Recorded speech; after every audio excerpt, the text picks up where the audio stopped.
huge amount to be achieved in a very short period of time. I now would like to give the floor to José Sebata Serrata. I would like to have the right presentation on the PC if possible. Okay. Well, thank you, Dennis. Yes, that's it. This is my 5 or 10 minutes walk on sustainable finance. I come from the finance task force, and I think this presentation might answer some of the questions of the first panel on what are think tanks for. You know, some G20 leaders do not believe in this sustainability problem. But I think that we might ask, what does society believe? Millennials do believe in this, and they require financial services, and they are willing to pay more for services that cover, give a response to this problem. What about the business community? What about Wall Street, the capital markets? And we might say that 9 out of 10 of the world's largest fund managers have signed the principles of responsible investing, United Nations principles that are aligned with the SDGs. This is the cover of Barron's. Barron's is a finance for profit magazine in the US. This is Larry Fink, CEO of BlackRock. BlackRock is the biggest world manager of funds. What did he say? The headline is this the new conscience of Wall Street? Larry Fink is in favor of sustainable finance, and he thinks that the future of the asset management industry goes along the lines of sustainable finance. And he's thinking that right now, and according to my research, all the commercial platforms that work on private banking and asset management are now working on ESG finance, which is finance that takes care or integrates into its framework environmental, social, and governance issues. It's not only climate change.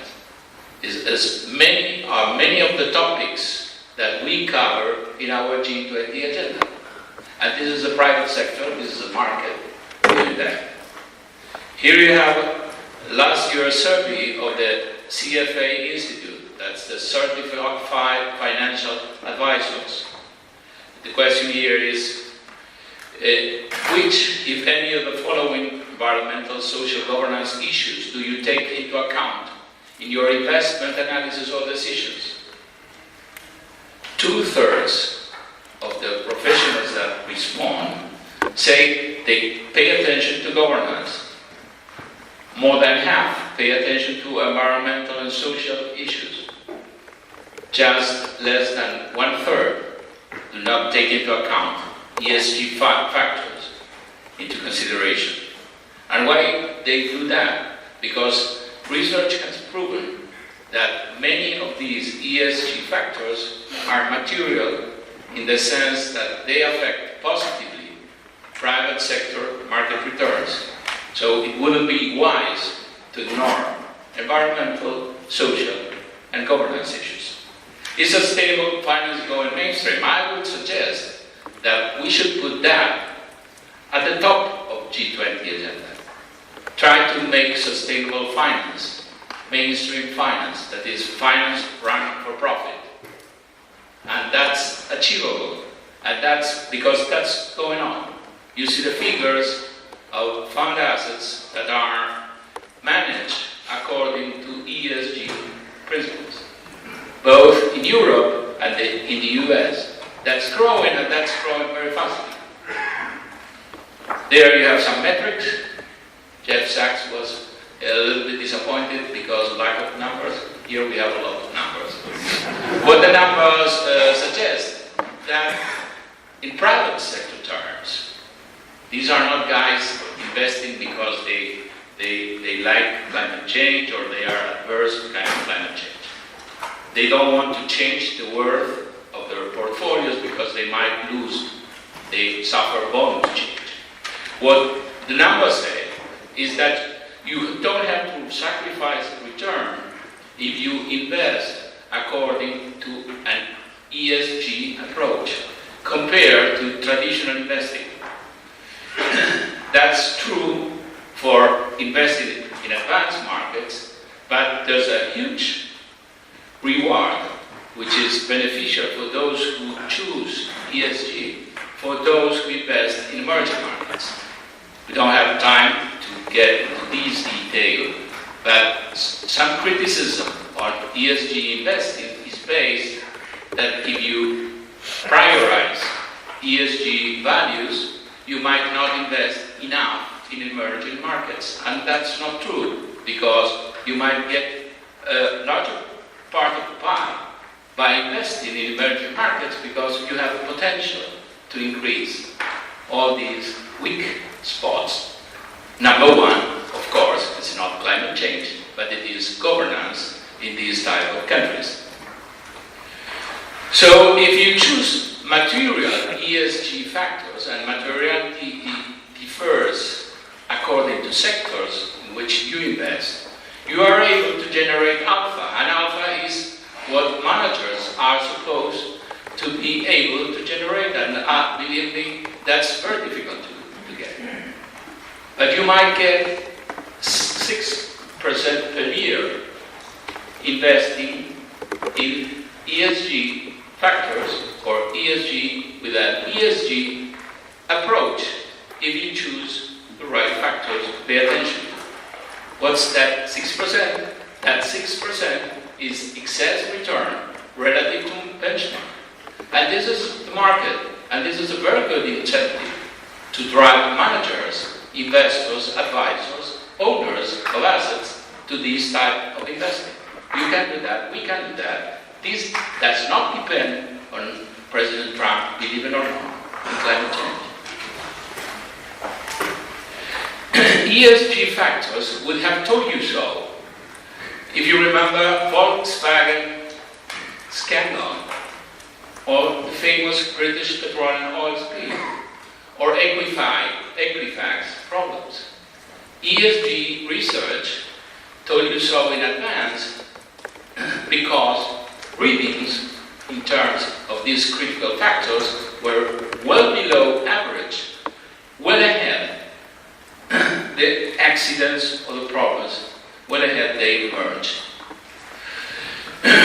Is everything perfect? Well, it's not. There are many, many things to improve yet. And I think consistency in the data is key.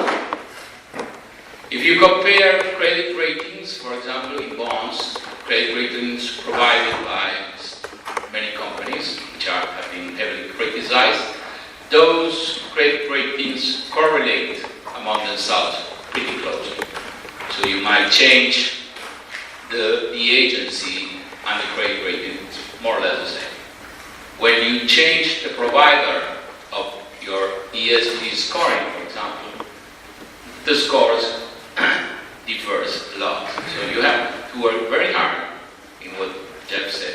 Metrics, data, you need more time, you need more consistency. And that's a field where the experts, the think tanks, the G20, etc., can push the agenda ahead. This is the same survey. We asked, or they asked, CFAs to mention why those that do not use ESG approach don't use it.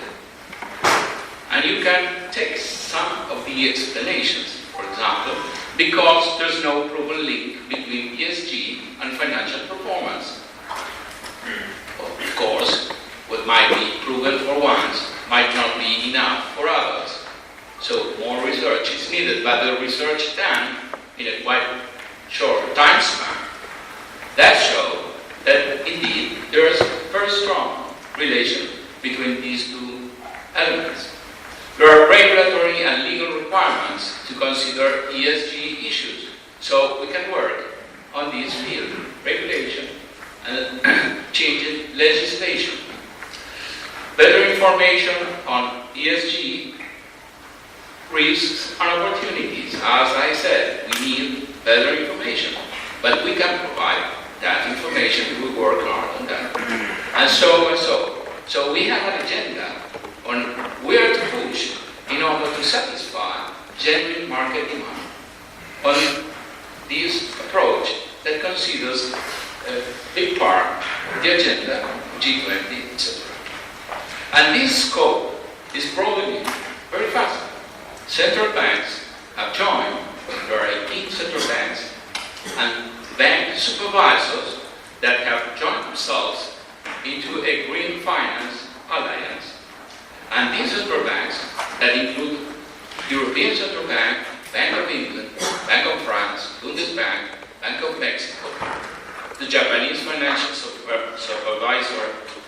Supervisory Agency, all have reached the conclusion that climate-related risks belong to the mandate of central banks and supervisors. The first one, maybe, was Mark Carney, the Canadian, who's the chairman of the Bank of England.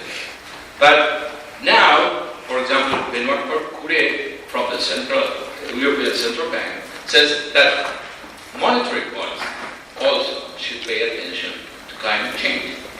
You can make a very clear analogy, for example, between Lehman Brothers collapse and what could happen if you have serious climate change. And it's pretty clear that central banks have to react to Lehman Brothers collapse. They have to change the settings of monetary policy. They have to go very quickly into non-conservative, non-orthodox policies. And that's what you might say if you think that climate change is advancing. There are many conclusions you can drive from these. One is that you can provide finance with a sense of purpose, that it's not a casino. Sustainable finance gives finance an alignment with the broader objectives of society. It is based in 6 principles of responsible investing that take the 17 SDGs as the benchmark for sustainability. In that sense, this approach tackles the lack of legitimacy of G20, because here G20 is pushing ahead as a kind of execution branch with a more comprehensive assembly of United Nations has set as a program. And you might go on. What I say is sustainable finance is here. It's an opportunity. Private sector is willing to go ahead, and we might push that agenda because I think we might get outcomes, positive outcomes, in very short time and in a very impressive way. Thank you.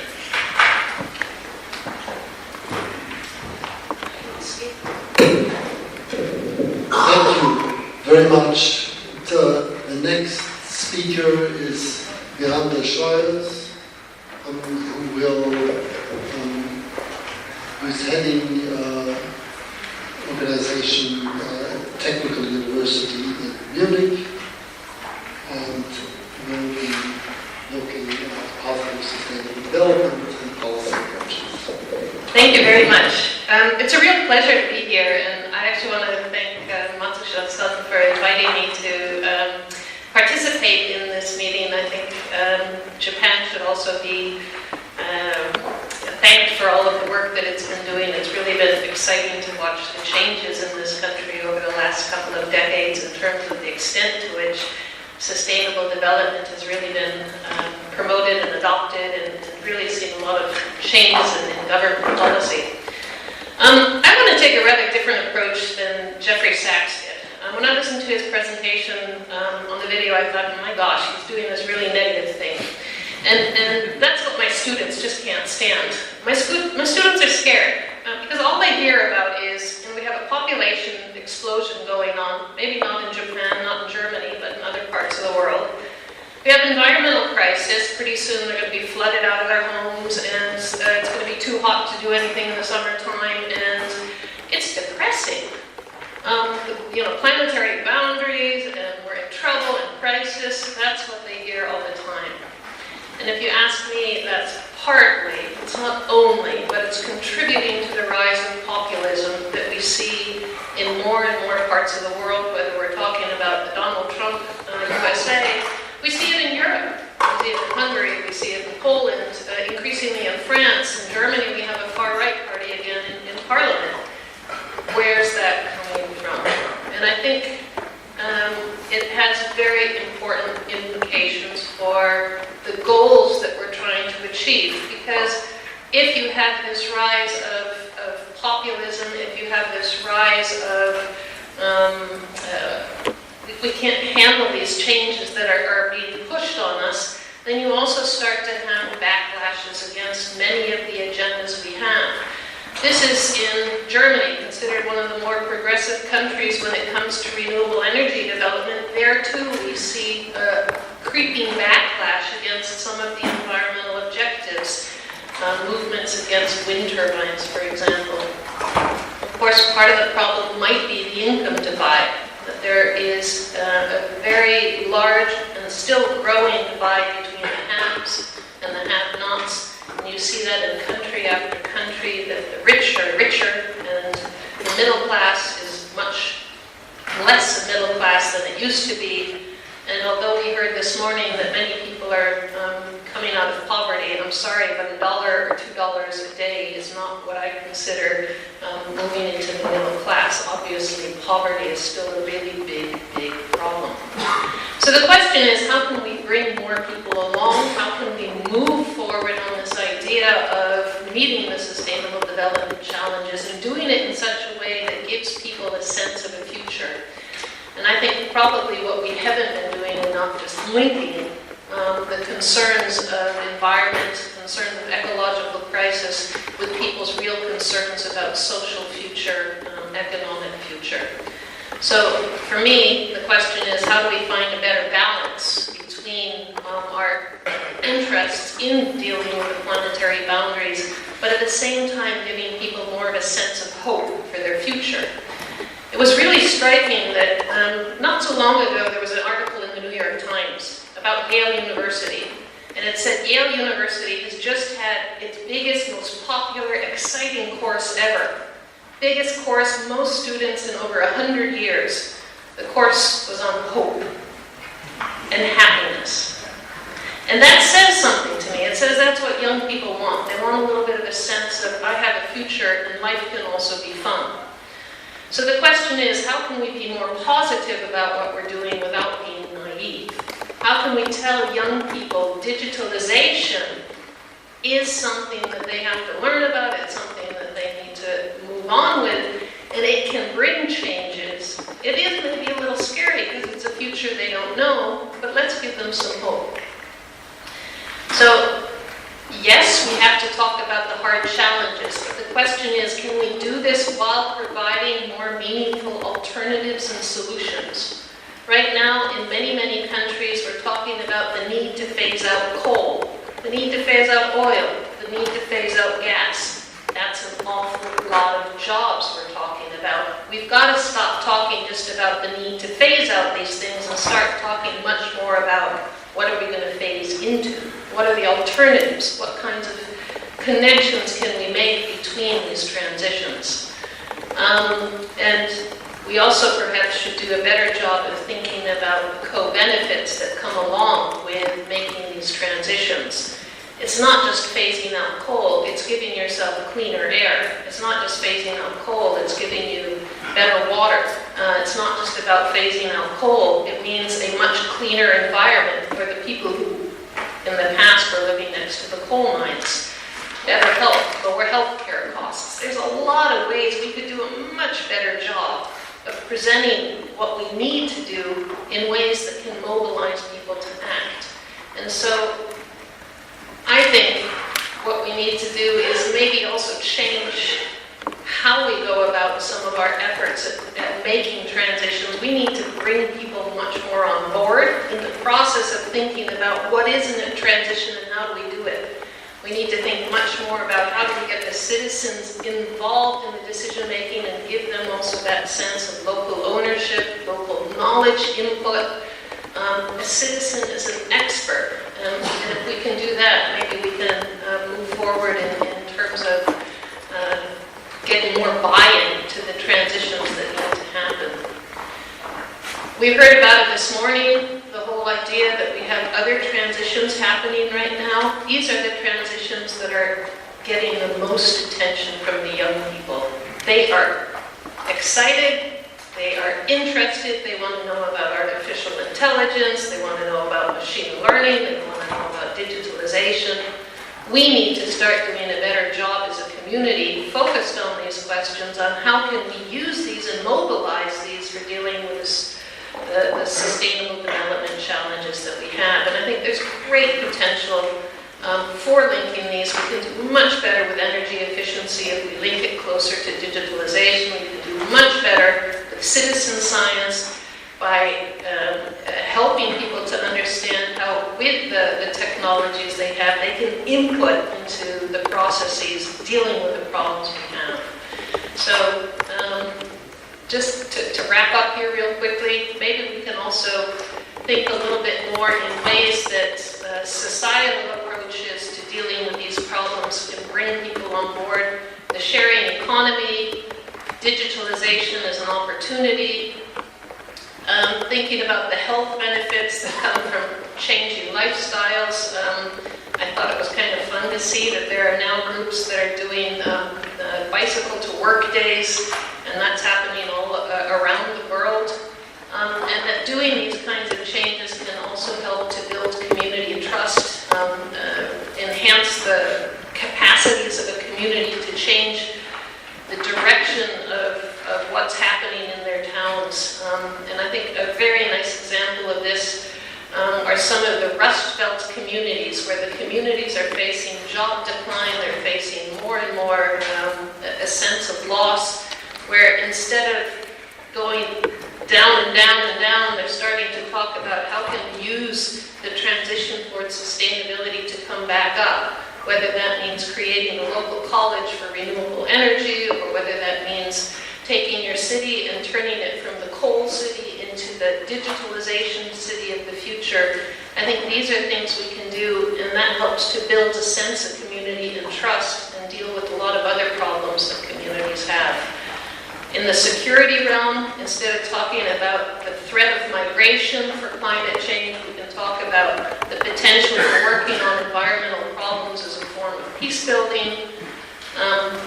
We can talk about community energy as a form of democracy, as a form of social integration, as a form of engagement for people. So once again, there's a lot of ways that we could bring much more positive discussion and framing into the way we talk about sustainability, and in that process, bring more people on board. I think I'm running out of time, so maybe I'll wrap up here and pass the microphone on. Thank you. Thank you very much indeed. Very exciting presentation. I'd now like to hand over to Du Yang from the Chinese Academy of Social Sciences. Thanks, Dr. Snura.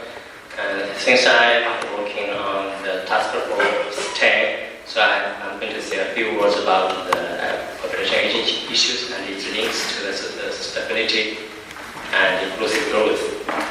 As Dr.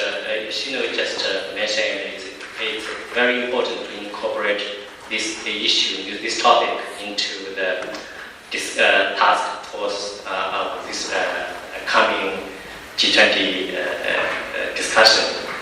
I think population aging actually is a challenge for many of the G20 countries. For example, some European countries and Japan have already been very serious in terms of population aging. In China, in 2017, we have the people aged 65 or above accounted for 10.7% of total population, which means that China is also a very aged country. So, I think the population aging actually has some links to the sustainable development in terms of the driver of economic growth and inclusive growth. First of all, with the population aging, the size of the market start shrinking. So this could be through two channels. First of all is that with more population aging, the labor participation rate could be declining. We have seen some empirical evidence in China that labor participation rate has been declining significantly in recent years. And also, we have, because of population aging, the total size of working age population also decline. In China, in the past 5 years, the total number of population between 16 and 60 have decreased 20 million. That's a lot. So this could have some effect on sustainable development where people can work. And also, the population aging could lead to some decline of the productivity because the labor force per se is also aging, and we have seen some evidence that aged work may be less productive than younger people. And also, the population aging has brought about some challenges in particular to some middle-income countries like China, because the payment system is not complete for middle-income countries or some poor countries.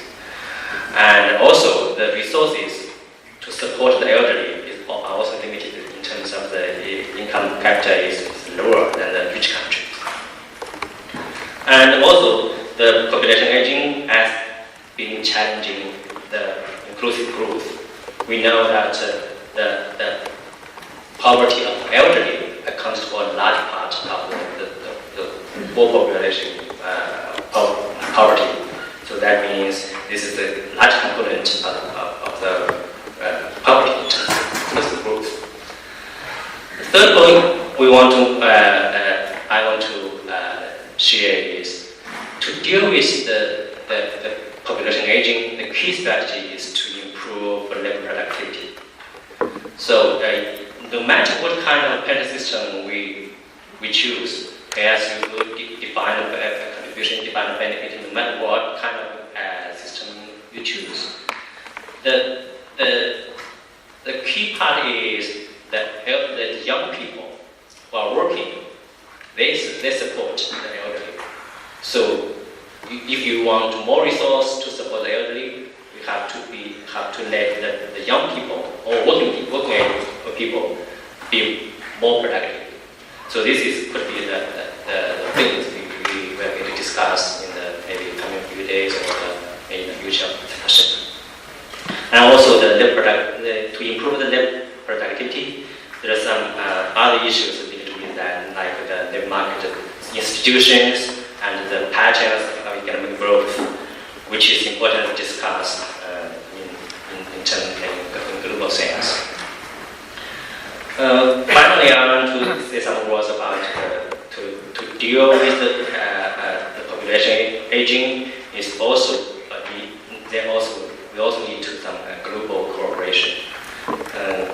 Although the population mobility is still limited across countries, the labor market policy in one country could translate to the others through product markets, through trade or investment.